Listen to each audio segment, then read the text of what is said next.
नमस्कार। हिंदी की पाठशाला यूट्यूब चैनल में आप सबों का स्वागत है। कल हम लोग प्रयोजन मूलक हिंदी के अंतर्गत अनुवाद का अर्थ, उसका उद्भव और उसकी परिभाषा पर विचार किए। आज हम लोग अनुवाद के प्रकार या भेद पर विचार करेंगे। तो अनुवाद को अनेक रूपों में वर्गीकृत करने का प्रयास किया गया है, जिसमें 3 तरीके प्रचलित हैं। वे हैं प्रकृति के आधार पर, साहित्यिक विधाओं के आधार पर और प्रयोजनीयता के आधार पर। अब एक तरह से इसको कहा जाए कि विशेषीकृत अध्ययन करने के लिए यह वर्गीकरण किया गया है। आगे जब हम लोग पढ़ेंगे तो देखेंगे कि ये साहित्यिक विधाओं के आधार पर और प्रयोजनीयता के आधार पर जो वर्गीकरण दिया गया है, वे सारे वर्गीकरण इसके अंतर्गत समाहित हैं। अब उसका तरीका इन्हीं में से कोई एक हो सकता है, विषय भले ही अलग अलग होते हैं। गद्यानुवाद, पद्यानुवाद जैसे, वैसे ही पत्रकारिता। तो उनके अनुवाद का तरीका क्या है, वो सब इसके अंतर्गत, यानी कि अनुवाद की प्रकृति का जो वर्गीकरण किया गया है उसी के अंदर समाहित हो जाते हैं। तो आ जाएं, उस पर भी चर्चा कर लेंगे। इस पर अभी पहले हम लोग चर्चा करें प्रकृति के आधार पर। तो जो इसका मतलब हुआ कि जो अनुवाद किया जा रहा है या किया गया है, उसका स्वभाव क्या है, करने का तरीका क्या है और उसका परिणाम कैसा निकलता है और कैसे निकलता है, यही आधार इस वर्गीकरण का है। तो प्रकृति के आधार पर अनुवाद के 2 वर्गों में बांट करके अध्ययन किया जाता है। पहले को मूलनिष्ठ और दूसरे को मूल मुक्त कहते हैं। मूलनिष्ठ का मतलब, निष्ठ का मतलब ही होता है निष्ठावान, समर्पित या उसी पर जो है केंद्रित। तो मूल पर हम लोग विचार किए थे। मूल पाठ, मूल अनुदित पाठ, मूल ग्रंथ, अनुदित ग्रंथ, श्रुत भाषा और लक्ष्य भाषा। तो जिस भाषा में ओरिजिनल, जिस टेक्स्ट होता है, यानी कि जो रचना होती है, उसको जो है मूल पाठ कहते हैं और उसकी भाषा को श्रुत भाषा कहते हैं। ये पिछले वीडियो में हम लोगों ने देखा भी है।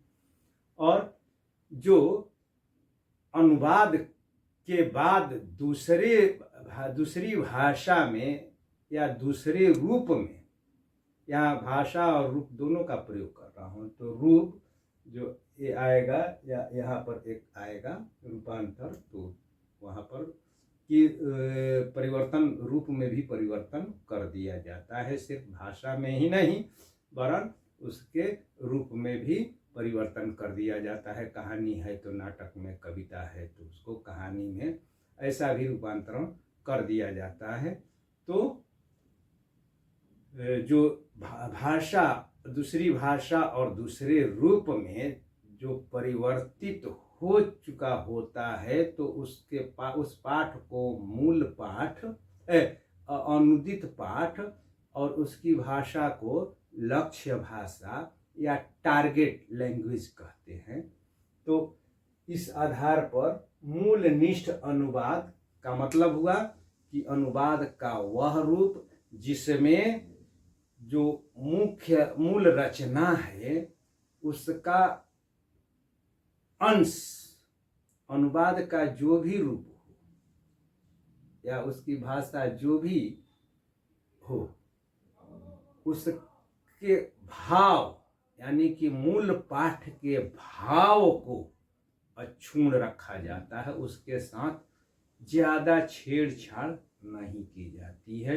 अनुवादक मूल पाठ को या मूल ग्रंथ के मूल भाव को, विचार को, तथ्य को या उसकी संकल्पना को ध्यान में रखते हुए जब अनुवाद करता है तो उसको मूलनिष्ठ अनुवाद कहते हैं। और जब अनुवादक मूल से दूर हट करके या मूल को त्याग करके या उसके सिर्फ जो है भाव को रखता है और भाव पर ध्यान देते हुए एक तरह से उसकी अभिव्यक्ति के कौशल को, पदक्रम, वाक्य विन्यास आदि को अपनी जो है भावना और धारणा और अपनी भाषा यानी कि लक्ष्य भाषा की प्रकृति और प्रवृत्ति को ध्यान में रखते हुए एक तरह से कहा जाए तो उसका पुनर्लेखन कर देता है। तो वैसे अनुवाद को मूल मुक्त अनुवाद कहते हैं। मूल निष्ठ में संक्षेप में कि मूल निष्ठ में अनुवादक मूल पाठ के या श्रुत भाषा में जो पाठ है उसके मूल को यानी कि उसके तथ्य को, घटना को, वस्तु वर्णन को केंद्र में रख करके अनुवाद करता है। और मूल मुक्त में ऐसी कोई बाध्यता नहीं होती है, बस वो उसकी जो है छाया जो है ग्रहण कर लेता है या उसका भाव ग्रहण करके उस भाव को या छाया को अपने अनुसार, अपनी धारणा, विचार और अपने विचार के अनुसार, अपनी मान्यताओं के अनुसार जब अनुवाद कर देता है तो उसको मूल मुक्त अनुवाद कहते हैं। तो मूलनिष्ठ अनुवाद के मुख्य ऐसे तो अनेक भेद गिनाए गए हैं मगर महत्वपूर्ण 7 भेद हैं, जिसमें पहला है आदर्श अनुवाद। और अनुवाद का यह सबसे उत्कृष्ट रूप है, इसीलिए इसका एक नाम अनुवाद भी रखा गया है। और अनुवाद यह इस प्रकार के अनुवाद में अनुवादक जो होता है दोनों भाषाओं का तो मर्मज्ञ होता ही है, साथ ही उसमें प्रयुक्त शब्द, उसके जो है विविध अर्थ और उसके वाक्य विन्यास के साथ साथ मूल भाषा और मूल भाषा यानी कि स्रोत भाषा और लक्ष्य भाषा यानी कि टारगेट भाषा, भाषियों के व्यवहार, आचार, विचार एवं संस्कृति से भी परिचित होने के कारण जो स्रोत भाषा में यानी कि मूल पाठ में जो शब्द आए होते हैं उन शब्दों का बिल्कुल सटीक अर्थ यानी कि एक एक शब्द के अनेक अर्थ होते हैं, तो उन अनेक शब्दों में से जो सटीक अर्थ देने वाला शब्द का अर्थ होता है उसको ग्रहण करके सहज भाषा में और सरल भाषा में अनुवाद प्रस्तुत करता है, जिसमें एक स्वाभाविक प्रवाह होता है और उस प्रवाह के कारण पाठक पढ़ते समय लगभग भूल जाता है कि वह मूल पढ़ रहा है कि अनुवाद पढ़ रहा है। तो इसलिए इसको सहजानुवाद भी कहते हैं, यानी कि भाषा एकदम जो है सहज होती है और इसमें अनुवादक अपनी तरफ से कुछ जोड़ता घटाता नहीं है, वरन जो तथ्य स्रोत भाषा में रहता है उसी को लक्ष्य भाषा में सहज सरल भाषा में सहजता के साथ और प्रवाह के साथ प्रस्तुत कर देता है। तो पिछले क्लास में हम लोगों ने भोलानाथ तिवारी का जिक्र किया था कि वे डॉक्टर और सिरिंज का उदाहरण देते हैं, तो ठीक वहीं वह जो कथन उनका है इसी आदर्श अनुवाद को लेकर के ही है कि जैसे कि डॉक्टर सिरिंज से शीशी में से दवाई खींचता है और जितनी दवा वो खींचता है उतनी दवा और वही दवा मरीज के शरीर में सुई के द्वारा डाल देता है। तो वैसे ही आदर्श अनुवादक जो होता है वह श्रुत भाषा के अंतर्गत आए हुए विचार, भाव भंगिमा, भाषा, संस्कृति को यथावत जो है ग्रहण करता है और उसको लक्ष्य भाषा में सटीक अनुवाद कर देता है। तो इसीलिए इसको आदर्श अनुवाद कहा गया है। क्योंकि इसमें जो है भाषा इसकी जो है सहज होती है और प्रवाहपूर्ण होती है, इसलिए इसका एक नाम सहजानुवाद भी है। और इसमें स्वाभाविकता का जो है दर्शन होता है, यानी कि पाठ या अनुवाद स्वाभाविक होते हैं।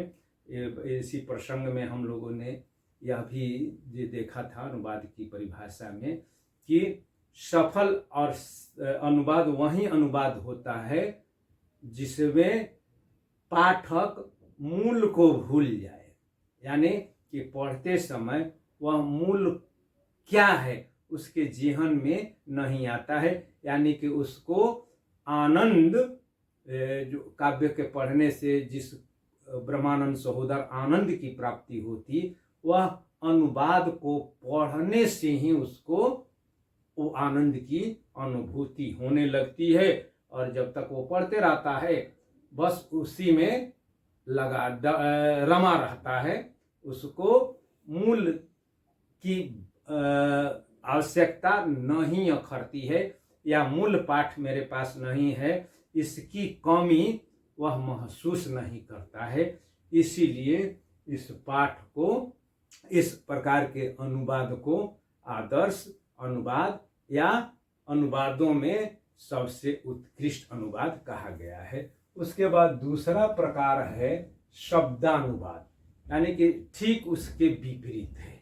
इसमें क्या करता है अनुवादक कि श्रुत भाषा के शब्दों को लेता है और अपने डिक्शनरी में जो शब्द होते हैं, जो शब्द दिए गए रहते हैं, उन शब्दों का एक तरह से अर्थ टाँक देता है, अपनी तरफ से कुछ खास कोशिश नहीं करता है उसको स्पष्ट करने में। तो कभी कभार यह अनुवाद जो होता है ना, कि चूंकि शब्दों के अनेक अर्थ होते हैं, तो उन अनेक अर्थों में से वह सटीक अर्थ ऐसा भी होता है कि नहीं चुन पाता है। तो इस वजह से यह अनुवाद कभी कभार जो होता है उपहास करने लायक बन जाता है। इसकी जो भाषा जो है कृत्रिम जो है हो जाती है और साथ ही साथ जो है बोझिल भी हो जाती है भाषा, और पूरा वाक्य को पढ़ने के लिए या समझने के लिए अन्वय करने की जरूरत पड़ती है, या जो कि कभी कभार कष्ट साध्य ही नहीं होता है, कभी जो है हास्यास्पद भी बन जाता है। जैसे कि हम लोग अभी देखते हैं कि गूगल से या बहुत सारे ऐप हैं ट्रांसलेशन जो है कर लेते हैं, अनुवाद कर लेते हैं, तो उसमें देखते हैं कि वैसे वैसे अनुवाद भी जो है दिखते हैं कि हंसी आती है और कि यह क्या हो गया है, मगर यह भी अनुवाद प्रचलन में है। और इसी अनुवाद के साथ यही जो है मशीनी अनुवाद में भी होता है, थोड़ा सा जो है अंतर है कि इस शब्दानुवाद में डिक्शनरी में प्रचलित अर्थ को या ले लिया जाता है, और मशीनी अनुवाद में वह काम मशीन ही जो करती है। जैसे कि कंप्यूटर मोबाइल में जो ऐप के माध्यम से होता है वह मशीनी अनुवाद, जिसको कंप्यूटर एडेड ट्रांसलेशन भी जो है कहते हैं, यानी कि कंप्यूटर आधारित अनुवाद। तो इसमें होता क्या है कि कंप्यूटर ने भी अपने लिए एक, गूगल ने एक जो है शब्द को तैयार कर रखा है, और उन्हीं शब्दों में से जो शब्द उसके अनुसार उचित लगा वह रख देता है, क्योंकि वह सिर्फ शब्द को जो है ढूंढता है, अब उसके अर्थ के नजदीक जो है पहुंचने की कोशिश करता है। तो शब्द के अनेक अर्थ होते हैं, और जो है प्रकृति और संस्कृति के अनुसार शब्द के अर्थ भी बदलते हैं। तो उस बदलाव से वह अभी ऐसी तकनीक नहीं विकसित कर पाया, यानी कि एआई, आर्टिफिशियल इंटेलिजेंस, इतना अभी परिपक्व या विकसित नहीं हो पाया है कि वह संस्कृति के अनुरूप, जैसे कि मुहावरे होते हैं, लोकोक्तियाँ होती है, कुछ किस्सा कहानी कहावतें होती है, बहुत सारे वैसे शब्द होते हैं जो कि दूसरी भाषा में नहीं मिल पाते हैं। जैसे कि एक अंग्रेजी का एक ही शब्द है स्टिक, और हिंदी में उसके जो है दर्जनों अर्थ हैं। छड़ी, लाठी, छिकुनी, छिउकी, डंडा, बकुली, बहुत सारे शब्द हैं। अब यहाँ पर जो है बूढ़ा जो है छड़ी के सहारे चलता है, अगर अनुवाद में आएगा कि जो है डंडा के सहारे चलता है, वहाँ पर तो सीधे अगर यहाँ का बूढ़ा छड़ी, डंडा, बकुली लेकर के चलता है, वहाँ पर सीधे अनुवाद कर देगा कि जो है छड़ी, स्टिक डाल दिया जाएगा, अंग्रेजी में अनुवाद करना होगा तो स्टिक वह अर्थ नहीं दे पाएगा जो बकुली या डंडा में या छड़ी में है। तो इस तरीके से अगर दो भाषाओं की प्रकृति या वाक्य संरचना की पद्धति या पद क्रम में अगर अंतर रहता है तो वह अनुवाद हास्यास्पद बन जाता है। जैसे यूरोपीय भाषाओं का जब हिंदी में हम अनुवाद करते हैं तो स्थिति ऐसी आती है कि अनुवाद कृत्रिम और हास्यास्पद बन जाता है, मगर जब वहीं संस्कृत का या जो है भारतीय भाषाओं के शब्द के ग्रंथों का अगर भारतीय भाषा में जब अनुवाद करते हैं तो वह अनुवाद लगभग सटीक होता है।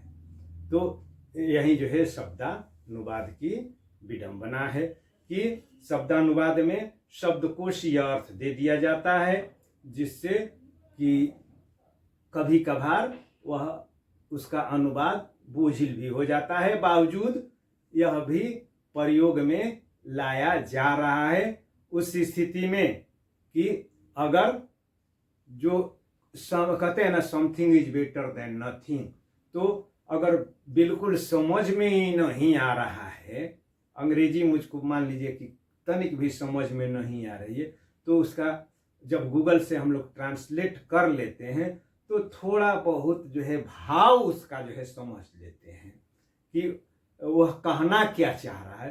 तो ऐसे ही जो है भाव को समझने के लिए काम चलाऊ अनुवाद इसको कह सकते हैं अगर इतर भाषाओं का होता है। तो मशीनी अनुवाद और शब्दानुवाद एक तरह से काम चलाऊ अनुवाद हैं, इसीलिए इन अनुवादों को उत्कृष्ट की जगह पर निकृष्ट, सबसे निकृष्ट अनुवाद माना जाता है।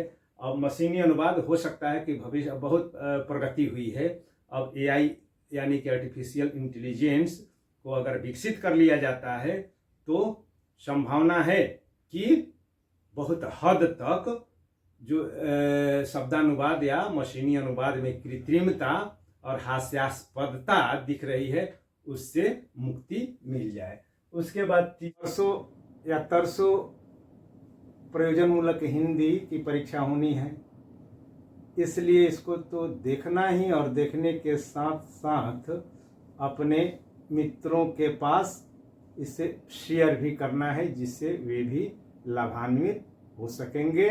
और साथ ही साथ जो नहीं इसको सब्सक्राइब किए हैं वे सब्सक्राइब कर लेंगे, जिससे कि यहाँ वीडियो अपलोड करने के साथ ही उनको नोटिफिकेशन भी प्राप्त हो जाए। बहुत बहुत धन्यवाद।